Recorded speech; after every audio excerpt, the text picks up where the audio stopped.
Il a un diplôme de médecine pour dire tout ça. C'était sûrement en rapport avec les interviews tout à l'heure. LOL qui nous dit Thierry, Jamal qui nous dit la population doit retirer leur masque, plus de masques. Bonjour. Bonjour. Ouais, Ça vous dérange pas? Non, vous voulez réagir? Un peu plus quand même. Vous voulez dire un petit mot? Bien sûr. Ok, ça va. Je vous écoute. Tout à l'heure. Bonjour, je suis en direct? Oui, vous êtes en direct. Voilà. Moi en fait je m'appelle Don Juan. Je viens de me lancer en tant que lanceur d'alerte s'il vous plaît. Pourquoi je me suis lancé en tant que lanceur d'alerte?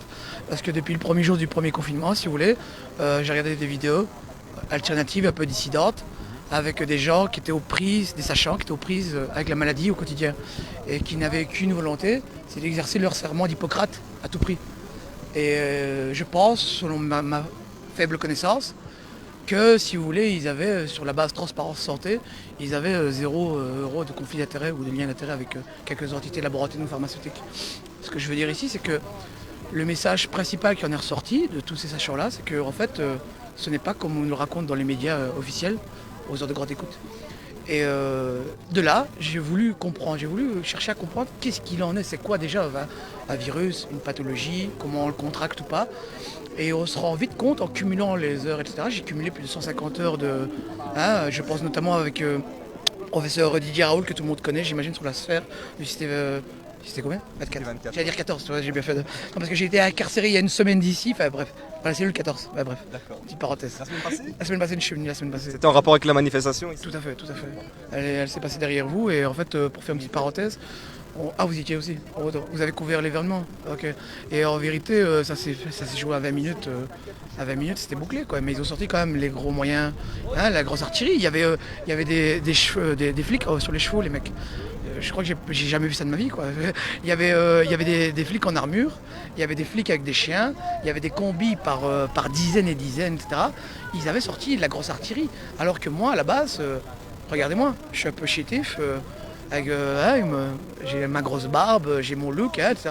Il est ce qu'il est, mais je veux dire, je n'ai que mes idées, moi. Je n'ai aucune arme, si ce n'est que des biens symboliques à offrir, mes réflexions et tout ça. Et alors eux sont venus avec des gros machins comme ça. Pourquoi cette réaction des autorités? Je pense que la tentative qui a été orchestrée dimanche passé, c'était une tentative de tuer dans l'embryon toute volonté de vouloir se rebeller. Et ça a été carrément une manifestation, une démonstration de force au peuple pour se montrer médiatiquement avec les médias dominants. Donc il y a eu d'autres médias que vous connaissez, vos confrères, mais sur un plan supérieur. Vous avez RTBF, la RTL, etc., les médias que tout le monde connaît, qui ont couvert l'événement. Et effectivement, quand vous êtes un citoyen lambda derrière votre télévision, vous zappez et vous voyez qu'effectivement, waouh, autant d'arrestations, 488 arrestations, waouh, etc. On voit qu'il y a tous les moyens qui sont mis en disposition. Vous avez des gens en armure. Moi j'ai eu, à un moment donné, j'ai été entenaillés dans une rue avec des SDF et ils étaient là pour une distribution de repas et on les a entenaillés aussi. Donc il n'y a même plus de sentiments, il n'y a même plus d'humanité, il n'y a même plus de réflexion, de rapport à l'autre. C'est carrément, c'est pour moi, si vous voulez, si vous me posez la question, c'est une forme de prémisse, c'est une transition vers un passage, un modèle totalitarisme. Et ni plus ni moins, c'est ce qu'on est en train de transiter. C'est la banalisation des restrictions liberticides qui sont en train de nous retirer nos libertés une à une. Et je vais même aller plus loin. Je ne veux pas instrumentaliser comme les médias officiels la peur. Ce n'est pas mon but ici. Mais il ne faut pas oublier quand même, pas perdre de vue que la majorité sexuelle vient de passer à 13 ans. Ce sont des sujets qui, ni plus ni moins, doivent mobiliser ici en Belgique 10 millions de personnes dans la rue tous les jours. Imaginez, vous, monsieur, madame, vous êtes aux prises avec ce direct, je ne sais pas qui est en train de regarder cette vidéo, je ne sais pas la portée de votre média, je ne veux même pas la savoir, mais c'est même pas ça le fond du fond. Ce que je veux dire là, ici dans mon message, c'est que imaginez que vous avez des enfants qui vont peut-être avoir 13 ans dans l'année qui vont arriver et que vous avez placé tous vos espoirs, vous avez fondu tous vos rêves, que vous avez échoué dans cette nouvelle génération et vous leur avez confessé toutes vos confessions et toutes vos pensées et ils vont se voir peut-être voir dans une banalité comme ça, ils vont peut-être se voir contre leur gré, vus prendre pour un acte sexuel qu'ils n'auront pas demandé. Et tout ça aurait fait dans une plus grande banalisation et plus grande légalisation des faits. Donc ce que je veux dire, c'est que on est tellement, si vous voulez, emprunt à la peur qui a été orchestrée de très loin par les médias, qu'on a oublié de réfléchir à des sujets qui ont leur importance. Quel monde on est en train de construire? On est en train de se voir retirer toutes nos libertés, mais le monde de demain qu'on est en train de nous construire, de nous façonner, de nous créer de toutes pièces, on est en train de nous dessiner un monde qui est totalement chaotique, quoi. Je n'ai jamais vu ça de mon vivant. Je n'ai pas un âge avancé, mais il me semble que c'est quand même du jamais vu. Le port du masque sur une population saine, etc., ça n'est jamais vu pour n'importe quelle autre épidémie ou pathologie. Comment ça se fait qu'on doit porter un masque à tout prix, etc. C'est comme si vous essayez de faire, selon moi, hein, l'analogie que je fais ici dans ma tête, pour vous greffer à ma pensée, c'est comme si vous feriez un marathon de 24 heures à New York avec des boulets aux pieds. Ça n'a pas de sens, je veux dire. Réfléchissez 2 secondes, quoi. Et vous voulez dire à votre corps, ben, oui, je mets un masque, mais un masque, en fait, qui va m'empêcher d'avoir mon système immunitaire qui fonctionne correctement. Donc, en fait, vous partez handicapé, parce que on vous a dit que c'était pour votre bien, mais vous partez perdant déjà. Vous partez avec un poids. Vous n'êtes pas d'accord sur le fait que le masque protège, etc. Il y a des études qui vont dans ce sens. Il y a plein d'études qui démontrent. Évidemment, je ne suis pas venu avec les études. Tout ça est à portée de pouce. Tout un chacun peut aller à portée de pouce sur Internet. Et vous allez voir qu'il n'y a aucune étude en faveur du masque. Vous avez plein d'études qui vont contre le masque. Et je ne suis pas un sachant, c'est vrai. Je n'affirme pas quoi que ce soit, mais je le tiens de sachant. Et ces sachants là, c'est comme le chasseur. Hein. Et en gros, les sachants le disent, je pense notamment au professeur Christian Perron, qui a écrit... Qui est un professeur en France, je pense. Hein, En France, voilà. Je ne sais pas si la caméra le voit correctement. Il a écrit un livre, Y a-t-il une erreur qu'ils n'ont pas commise? L'union sacrée de l'arrogance et de l'incompétence. Christian Perron. Christian Perron. Le professeur Christian Perron ici dit que si vous... C'est aux éditions, juste pour voir... Oui, c'est les éditions à Albin Michel. Albin Michel, voilà. Et il le dit, hein, il dit que le port du masque est une aberration. Déjà en plein air, c'est une aberration. Il n'est pas le seul à lire, il y a plein de personnes. Encore une fois, comme je le dis à tout un chacun autour de moi, il faut que le travail soit fait en amont. Voilà. Le travail doit être fait en amont. Si vous ne faites pas un minimum de recherche, effectivement, que ça vous tombe comme ça, comme une enclume ou une épée de Damoclès, et il y a le poids comme ça qui croule. Mais si on prend la peine un peu, pour ça, je le répète, c'est à portée de pouce.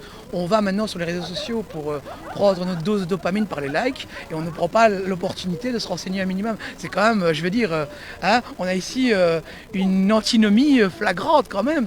Je veux dire qu'on se cultive un peu. À l'échelle des temps, la connaissance n'a jamais été aussi apportée, aussi forte, aussi près de nous qu'avant c'était jalousement gardé par le clergé au Moyen-Âge, quoi. Et maintenant on l'a à portée de pouce et on y va pour se flatter et se lustrer le cul, les mecs. Wow!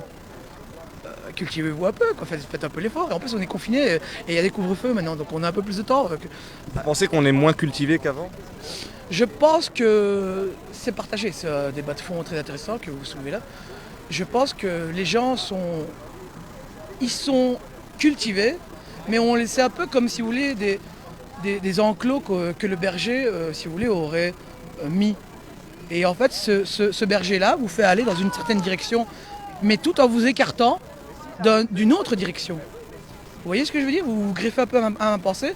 Et en fait, ici, vous avez clairement, ni plus ni moins, des médias qui orchestrent en fait et promouvoient une telle pensée, une telle réflexion, telle culture d'une telle chose dans tel domaine, mais vous occultent d'autres domaines. Ça veut dire que on a oublié qu'on avait plus de virus et de bactéries que de cellules. C'est peut-être un scoop pour la communauté, je ne sais pas, mais on a plus de virus et de bactéries que de cellules, je le répète. Et on a oublié ça.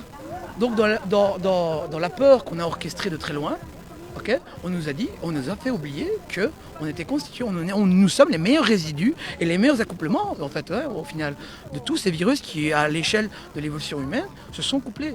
Et je ne sais par quel miracle, mais on est arrivé à 2021 et on a survécu à tout ça. Comment? Par l'immunité collective naturelle. Mais il me semble, je le dis dans une de mes vidéos, un peu d'autopromotion n'a jamais tué personne.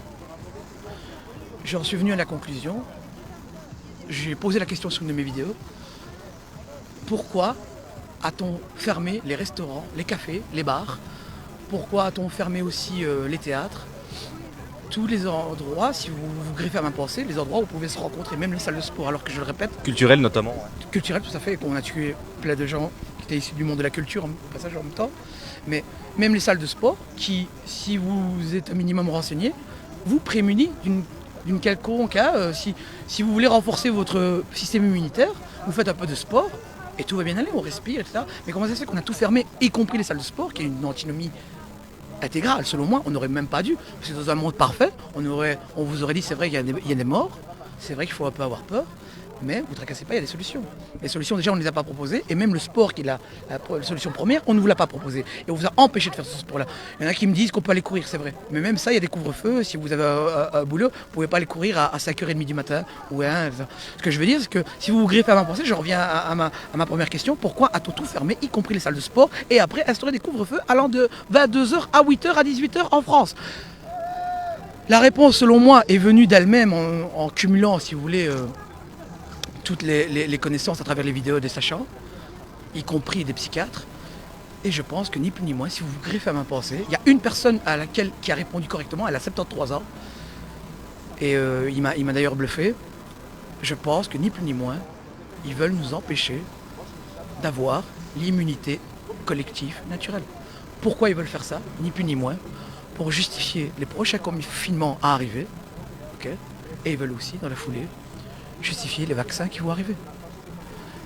Qu'il n'y a-t-il pas plus Le ministre a dit ça hier, le ministre de la Santé. Je vous interromps parce que c'est en rapport avec ça. Le ministre de la Santé, Frank Vandenbroek, qui avait dit que, en fait, on ne pourra pas sortir de cette crise tant que la majorité des gens pratiquement soient vaccinés, quoi. C'est marrant que vous me dites ça parce que je dois confesser que je ne regarde pas les médias parce que je ne trouve qu'il n'y a aucune bonne nouvelle. Mais c'est bien que vous me le dites parce que dans mon oreille, quand vous me dites ça, on croirait entendre en fait le discours de Bill Gates. Le discours de Bill Gates, en fait, c'est l'actionnaire majoritaire de l'OMS, l'Organisme mondial de la santé. Et cette personne qui Il vient... n'y a pas beaucoup de gens qui le savent, ça, justement. Il faudrait justement, encore une fois, je parlais tout à l'heure de travail en amont, il faudrait que le travail en amont soit fait. Et ce que je veux dire ici... Il y a sa fondation Bill Gates, Melinda Gates. C'est ça, Melinda Gates. Avec sa femme. Et en gros, cette personne-là dit que tout le monde doit être vacciné. Alors, quand vous faites référence à ce ministre, et quand je fais référence à Bill Gates, l'analogie qui vient à ma pensée directement, c'est celle du marionnettiste.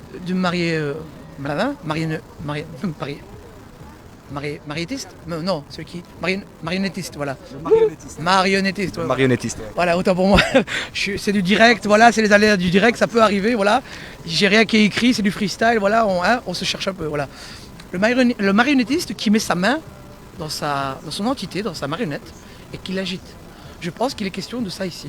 Ce n'est même pas les mots du ministre. Je crois que c'est des mots qui viennent d'ailleurs, en fait, peut-être d'un étage supérieur. On va aller savoir, c'est pyramidal, on le sait. Jusqu'où, même avec toutes mes connaissances, je l'ignore encore, il faut encore creuser. Mais je crois que c'est très profond. Et que ce ministre-là, il a peut-être toutes les meilleures intentions, mais ce n'est pas la vérité. Quand on voit même, quant à l'immunité de groupe, l'OMS avait changé les recommandations quant à l'immunité de groupe. Dans un premier temps, pendant la crise du Covid-19 en l'an 2020, on avait dit que l'immunité de groupe s'attrapait par une contagiosité tout à chacun du groupe. Maintenant, ils viennent de la changer, je vous informe, et ils viennent de mettre que l'immunité de groupe s'attrapait par une vaccination générale. Comment ça se fait que l'OMS, Organisation mondiale de la santé, qui est déjà présidée par un actionnaire majoritaire qui est en la qualité de Bill Gates, qui vient de l'informatique, je le rappelle, ce gars-là change l'immunité de groupe comme ça. Pourquoi promouvoir un vaccin à tout prix? Et il ne se le cache pas. Il avait dit qu'on ne pourra pas retourner à la normale si on n'était pas tous vaccinés. Ce n'est pas quand même normal que je dois me faire vacciner, alors qu'à l'échelle des temps, il y a eu d'autres maladies, d'autres épidémies, etc. Mais on nous met dans l'autre plateau de la balance, on nous met nos libertés avec un passeport vert. Et on nous dit que si on n'est pas vacciné, on ne pourra pas jouir de nos anciennes libertés qui sont normalement garanties par la Constitution. Et on nous dit qu'on ne pourra plus aller dans les restaurants, on ne pourra plus aller voyager, on ne pourra plus aller faire les activités du quotidien, peut-être aller en thalasso, dans un spa, pour avoir vos petits conforts du quotidien. Même ça nous sera retiré. Mais ce que j'ai envie de dire, est-ce que ça a déjà été fait pour un autre virus? Est-ce que ça a déjà été fait pour une autre maladie? C'est la première question que j'ai envie de poser. La seconde question que j'ai envie de poser aussi quand même, pourquoi les laboratoires sont prémunis des éventuels effets secondaires à l'Europe? Et on fait signer une clause à l'Europe, on n'est pas loin, et en leur faisant dire que s'il y avait des effets secondaires, ils se lavaient les mains. Les médecins se lavent les mains. Les médecins même ont une prime à la vaccination. Comment c'est possible? Ce sont quand même, à un moment donné, si vous faites le lien entre tout ça, c'est quand même des sujets qui doivent mobiliser toute une population. C'est des gens qui doivent, si vous voulez, à un moment donné, vous devez faire le lien entre tout ça et vous dire qu'il y a quelque chose qui ne va pas. Il y a quelque chose qui n'est pas de l'ordre du naturel. Ça n'a jamais été vu à l'échelle des temps. Il faut que tout ça fasse sens en vous. Alors je sais bien qu'on essaye de précipiter la vaccination à tout prix. Je sais bien qu'on essaye de faire tout ça pour justement vous rendre amnésique un peu quelque part et faire passer le projet plus facilement, que la pilule passe plus facilement. Mais ce n'est pas normal. Posons-nous 2 minutes, calmement, réfléchissons et voyons déjà si j'ai besoin de me faire un vaccin alors qu'il y a des solutions naturelles qui n'ont pas été promues par les médias officiels. À savoir l'hydroxychloroquine, je vais finir là-dessus, l'hydroxychloroquine avec l'azithromycine dans un stade préventif de la maladie, c'est le protocole Didier Raoult. Il y a l'ivermectine, il y a aussi l'artémisia. Ok, on a des Plante, hein. Qui est d'une plante, qui est Madagascar a prescrit cette plante-là, et très tôt en amont, ils ont même sorti une petite boisson, il faut savoir que, et tout va bien. Ce que je veux dire, c'est que pourquoi on a instrumentalisé la peur tout le temps, et on nous a forcé un vaccin à tout prix, qui est voulu en la qualité de Bill Gates, ok, alors qu'il y avait des solutions naturelles. Faisons la pause, posons-nous 2 minutes, réfléchissons à tout ça, privilégions des molécules et des médicaments, ou peut-être des plantes naturelles. C'est la phytothérapie, on appelle ça, par les plantes. Il y a même l'aromathérapie. Il y a toutes sortes de solutions qui sont là. Il suffit juste d'apporter de pouce, encore une fois, d'y aller, avoir accès à tout ça. Faisons un peu le tri. Prenons les bonnes informations, n'écoutons plus les écrans. Allumez les bons écrans, comme Cité 24. Allumez les bons écrans qui vont vous informer, qui sont sur le terrain, parce que c'est eux qui sont le thermomètre de la réalité. Okay. Éteignez les écrans de ces grands médias aux heures de grande écoute qui essayent d'instrumentaliser la peur sans jamais vous promouvoir des solutions. C'est ça le vrai vaccin. Le vrai vaccin, c'est de s'éloigner des mauvais écrans, des iPads, des iPhones, etc. Allez vers les bons écrans, vers les bons médias qui relayent la vraie information. Et ne laissez aucun média vous dire, mieux que ce que vous pouvez voir vous-même, ce qu'est la réalité. Vraiment. Allez le voir par vous-même, la réalité. Prenez des risques. On ne vit pas que dans l'opulence et la luxure. On vit aussi dans le risque, dans la prise de risque, dans le mal-être. Et un peu de crasse des fois et tout ça. Ce sera mon message. Vous appelez comment? Votre prénom, juste pour... C'était Don One. Don One sur YouTube. Don One, enchanté Don One. Ce fut un plaisir, merci pour le temps qu'on m'avait octroyé. Tout à fait normal. On est un média indépendant pour votre information et participatif. Voilà. J'ai entendu parler de vous en fait, en vérité. J'ai vu que vous avez un trépied assez joli et des bons moyens. Vous êtes bien. On n'a pas beaucoup, mais on essaye. Non, mais voilà, il faut un début à tout. Rome, c'est pas fait en un jour, je pense, hein, et tout le monde vous le dira. Mais merci pour votre temps que vous m'avez octroyé. J'ai merci à vous. Beaucoup de choses à dire pour vous dire la vérité, mais peut-être à refaire. Ouais. Avec plaisir. Merci beaucoup. Je viendrai m'abonner, je viendrai petit like, etc. Voilà, merci pour votre attention tout le monde, à tous, et peut-être on se reverra dans une autre manifestation. Prenez soin de vous. Plaisir. Et c'est quoi votre prénom? Faisal. Faisal. Voilà, Faisal. Cité 24. Je vous en prie, avec plaisir. Il faut refaire société comme ça, et rien que demander le nom de quelqu'un, le prénom de quelqu'un, c'est une façon de s'intéresser à l'autre déjà. C'est quelque chose qu'on a oublié, s'intéresser à l'autre vraiment. Merci beaucoup Faisal. Merci à vous, vraiment, respect.